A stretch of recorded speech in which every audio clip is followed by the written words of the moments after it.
So, good afternoon, ladies and gentlemen. My name is Valentin Kretchev. I'm a junior legal specialist in Eltoma Corporate Services. And today I'm going to present you my webinar on Directors' Duties and Liability Insurance. So I think that we'll wait for, I guess that there is no need to wait, so it's already 5 minutes past 1. Anyway, okay, I guess that I'll start then. Okay, so this article, this webinar will examine the director's duties and liability insurance. In the first part of the article, I'll explain the definition of the director. I will reference to the relevant case law. And in the second part, I will analyze deeply the duties of the director. Lastly, but not least, the article will conclude that the D&O Insurance Liability is a possible solution for directors who suffered losses during serving on board of directors of the company. So,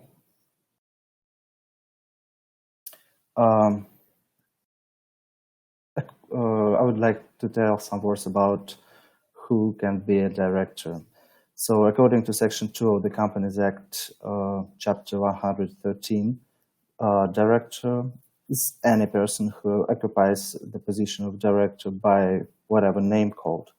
So there is not any specific excuse me. So there is not any specific definition in law describing who can be considered as a director. Therefore, any of the following persons can be considered as a company's director. So first of all, it's any person who has been formally appointed as company's director, so it's so-called de jure director. It also can be any person who has not been appointed as company's director, but who acts like a director, so it's called a de facto director. It also can be any person who instructs or directs company's directors who act on advice given by him, so-called shadow directors. And the last group of people, it's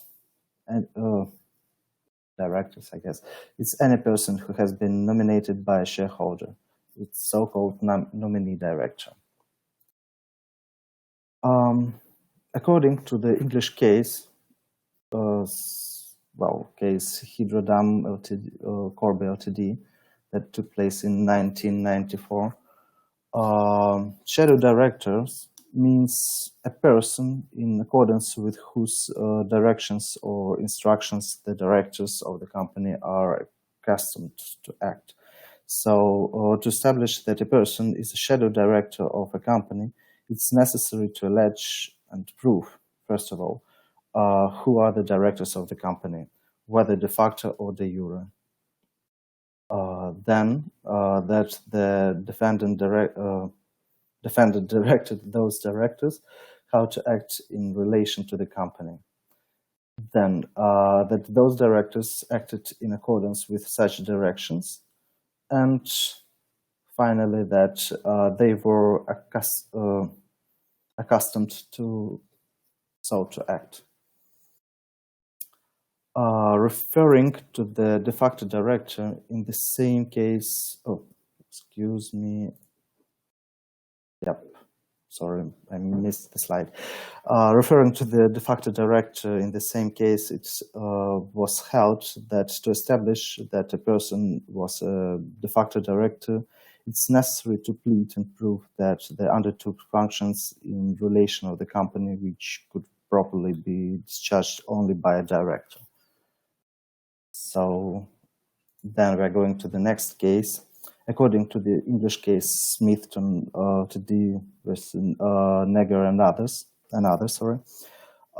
it was stated that there is no one definite test to apply in order to understand whether someone is de facto, de jure, or shadow director. So the question is whether that person was part of the corporate governance system or the company, and whether he assumed the status and function of a director so as to make himself responsible as if he was a director. So the Supreme Court also pointed out the following factors which can provide guidance on the matter.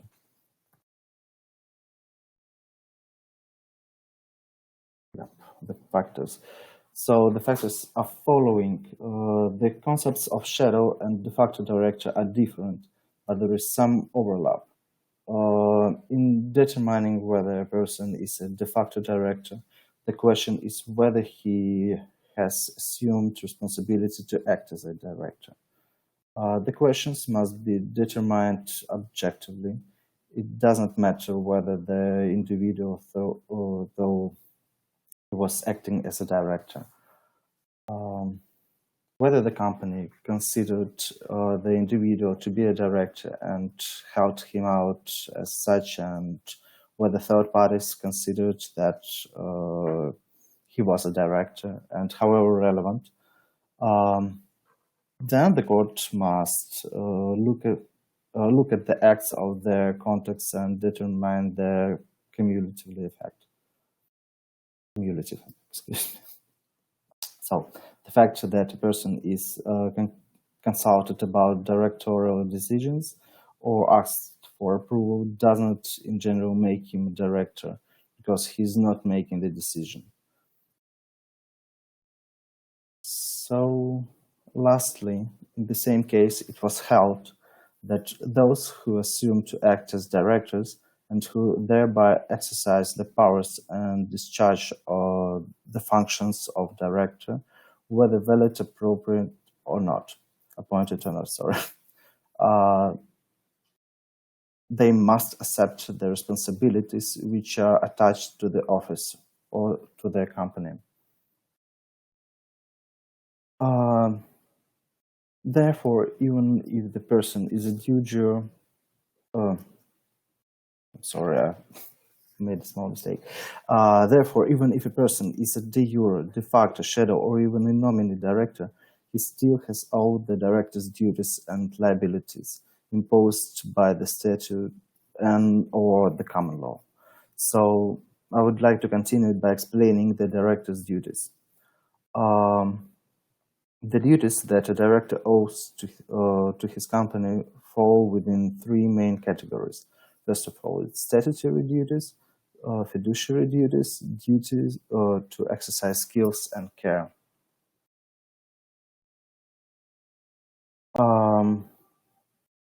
I would like to go deeper to analyze statutory duties, as far as directors are responsible for submitting tax returns and take all required actions to the assessment and submission of companies' taxes. So directors may be found directly criminal liable. It's really important if the companies are found guilty of fraudulent or deliberately submitting inaccurate statement, returns, or accounts. Excuse me, I'm really sorry. Administratively, fines may be imposed on the director if the director fails to submit tax returns or neglect, I'm sorry, or to refuse to provide information. So, many statuses impose several duties on the company's directors, including companies law, Chapter 113, criminal law, social insurance law, anti-money laundering laws, directives and regulations, VAT law of year 2000, assessment and collection of taxes law.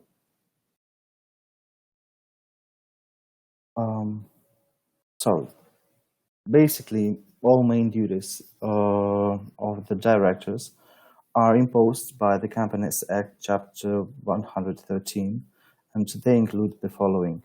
So Section 141 says that keeping of accounting books and records for the preparation of financial statements, disclosing the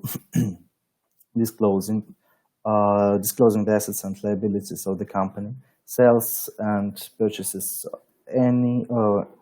and any other transactions conducted by the company, as well as amounts paid and received, which shall be available for inspection.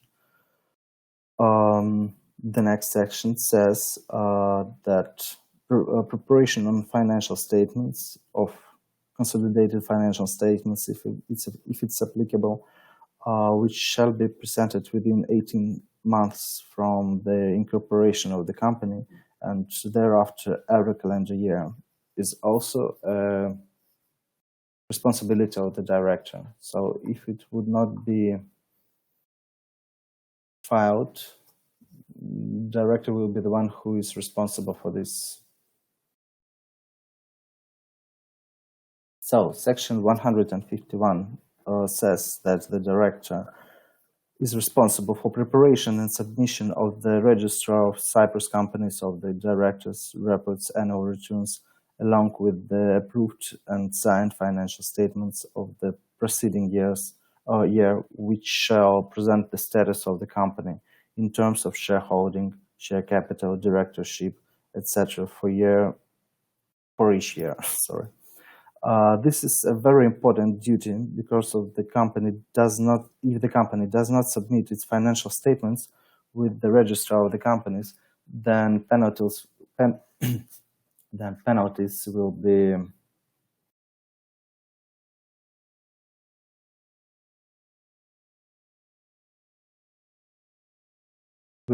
excuse me, some problems with my micro. Yeah, I guess it's okay.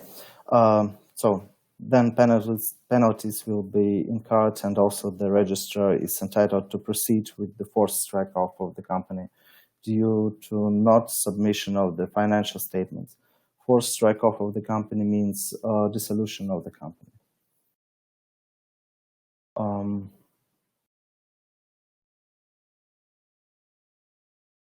Then section 185 says that disclosure of payment of loss of office made in connection with the transfer of shares in a company is an obligation of the director.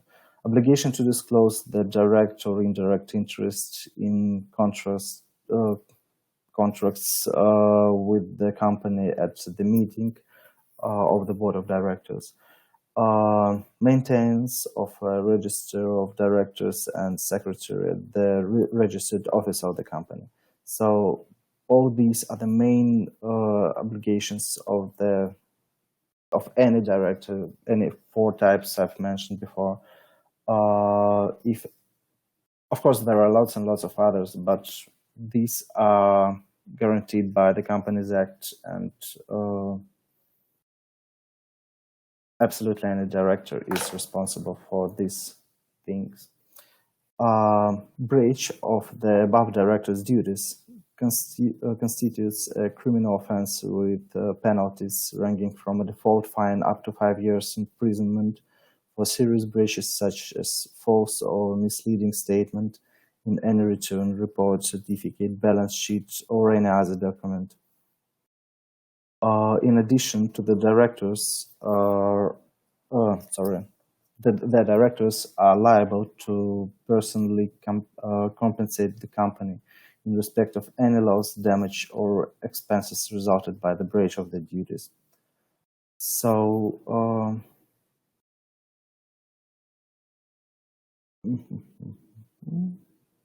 then I would like to go a bit further to fiduciary duties. Of course, there are lots of other responsibilities of the director, but well, I am sure that I've named you the main of them, and well, I'm afraid that I just don't have enough time to. I can speak about it for hours. You may be sure. So, fiduciary duties of the director. The director owes a fiduciary duty to the company to act in a good faith and in the best interest of the company.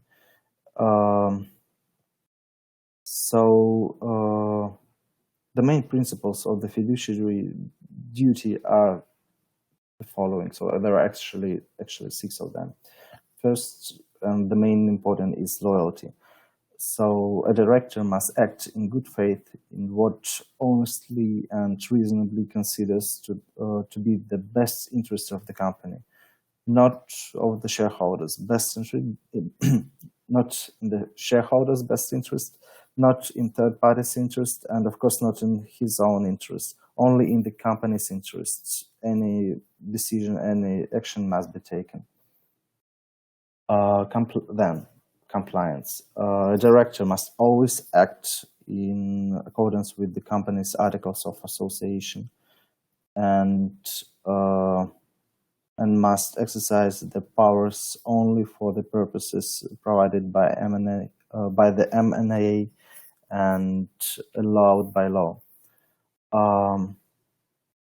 There should be no secret profits. A director must not use or take advantage of the company's property, information, or opportunities from his own benefit or anyone else's benefit.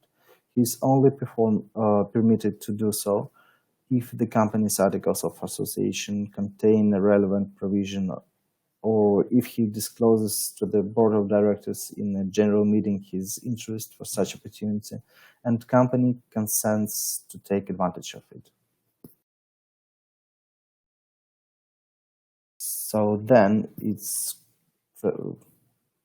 the fourth but not less important conflict of interest.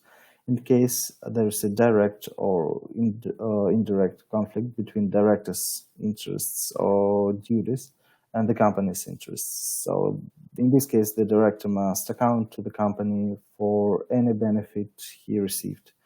As it has been mentioned above, in case which such benefit or profit is allowed by the company's articles of association, or it has been disclosed to the board of directors and it has been accepted, then the director do not have to account.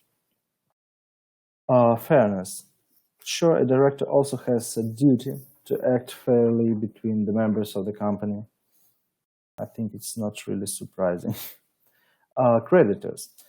Lastly, but not least, director may be found personally liable for any incurred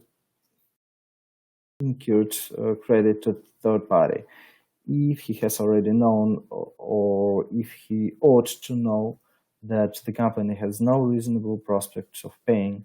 A director may avoid such liability if he can provide that he has taken every step with the view to minimizing the potential loss of the company's creditors, as he ought to have taken.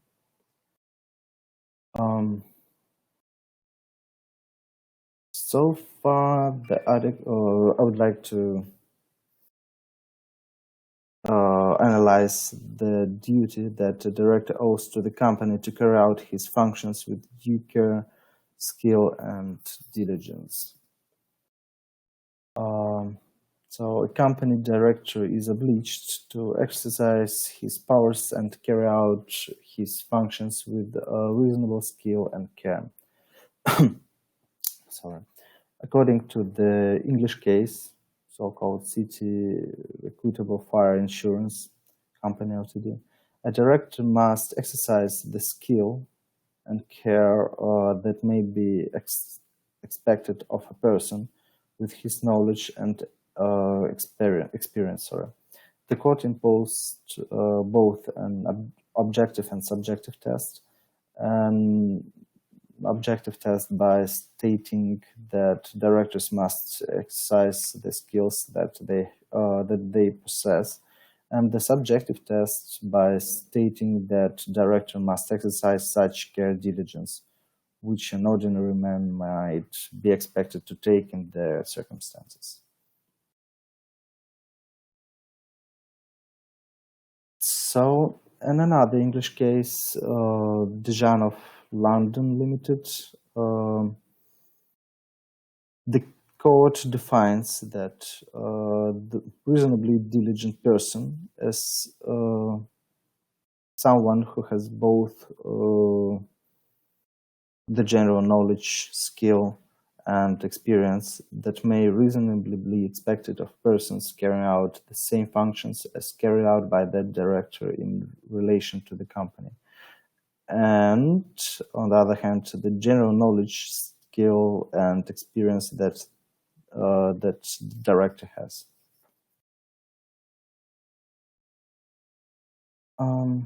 Taking into consideration the above, one can conclude that the degree of skill, care, and diligence is a mixture of objective and subjective elements. As a minimum standard, the director must be a responsible, prudent person, and as a maximum standard, the director who has greater skills must provide the company with these skills and give to the benefit of this experience and knowledge. There is no specific provision, if any, Cyprus law giving the exact level of skill, care, and diligence that a director owes to his company. In the majority of cases, if the director acts in good faith and in the best interest of the company, then he cannot hold responsible. However, there are some rare cases in which a director can be found liable for gross negligence.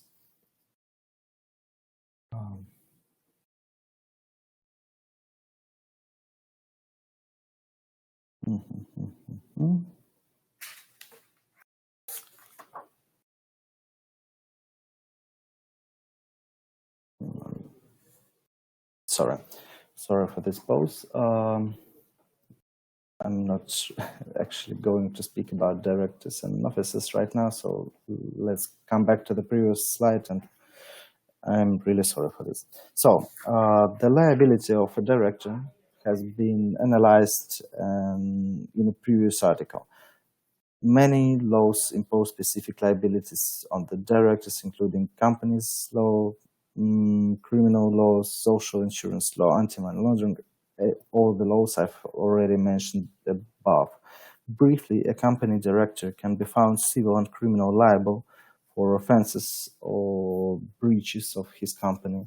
Any prosecution against the director cannot be suspended for the mere reason that the director of the company is involved as de facto, de jure, shadow, or nominee director. Therefore, directors should take preventive measures to avoid any potential liability arising out of their directorship. So, such measure could be the so-called directors and officers, D&O liability insurance. Liability insurance is a type of insurance payable to the company directors and officers as indemnification for any loss and or defense costs that the director officer may have suffered as a result of a legal action brought to the alleged wrongful acts of their capacity as directors and officers. In other words, liability insurance covers the directors and officers for losses that they suffer during serving on board of directors of the company. So therefore, the main scope of the D&O insurance is to protect directors from claims which may occur from directors' actions and or decisions taken during the implementation of their ordinary duties as company directors. It's worth mentioning that the coverage of liability insurance extends to criminal cases, but only if the court found the director innocent and not guilty for the alleged wrongful act or omission. So the insurance liability can be triggered by first negligent act, error, or omission on behalf of the director, such as inaccurate disclosure or failure to comply with laws. Then it can be breach of professional duty. And the last opportunity, it may be wrongful act. So the wrongful act is usually defined in the insurances policy. So the D&O insurance coverage varies and depends on the company and on the industry and on the industry in which company is running its business. In the majority of the cases, D&O insurance covers defense costs and financial losses. However, in some cases, the insurer may include from the coverage specific claims resulted from specific acts and or omissions. Examples of executive exclusions are intentional, wrongful, or non-compliant act, fraudulent act, acts for personal profit, acts or decisions which exceed the authority granted to the director. So the reality is that directors' risks are real and they exist. Sometimes directors are taking through decisions which serious impacts not only to them and their companies, but also to third parties. They have to be informed and updated in several matters such as compliance regulations, any amendments to laws, and of course they must be aware of all the duties and obligations as company directors and they should manage the business vehicle prudently and transparently. For all the above reasons, there is always the chance for a director to be personally prosecuted. The impact on the director from such prosecution is huge, including but not limited to personal experiences, trial costs, time loss, and reputational costs. In such cases, a D&O insurance could at least cover the expenses and trial costs. So D&O can be really useful even in the case which director has been resigned from his position, because despite the resignation, the director can be held liable for acts and or omissions occurred during his directorship. It's worth mentioning that D&O insurance covers claims only for the period in which the policy is in effect. So claims occurred after, sorry, it's still not a conclusion. So claims occurred after that the period cannot be covered. However, some policies include a clause extending the coverage for an agreed period of time, for example, up to 5 years. So I hope I've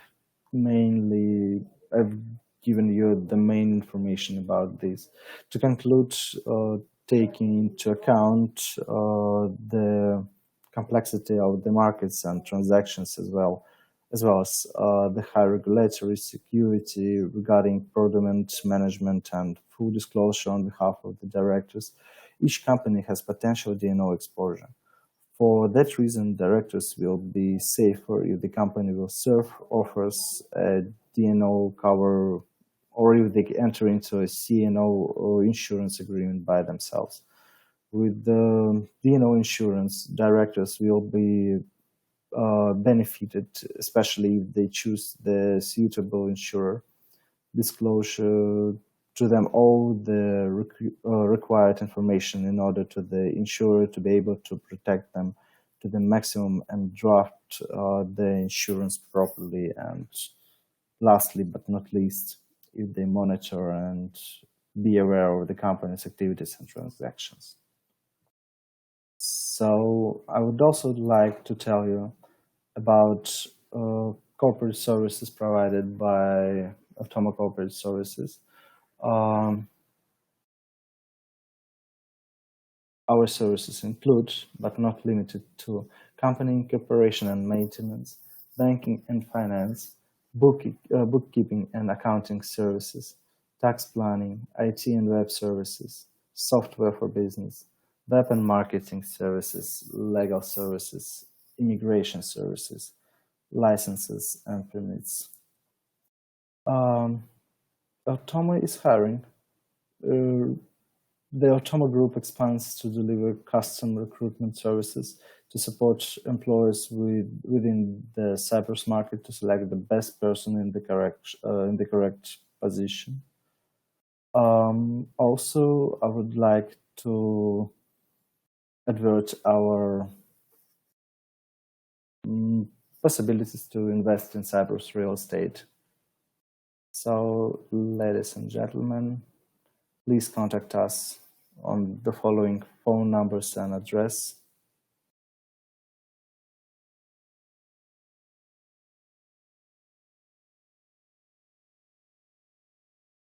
Okay, I hope everyone has written it down. And well, I would like to thank you for your attention. I hope the information I provided was really useful for you. Thanks, and I hope it was useful for you.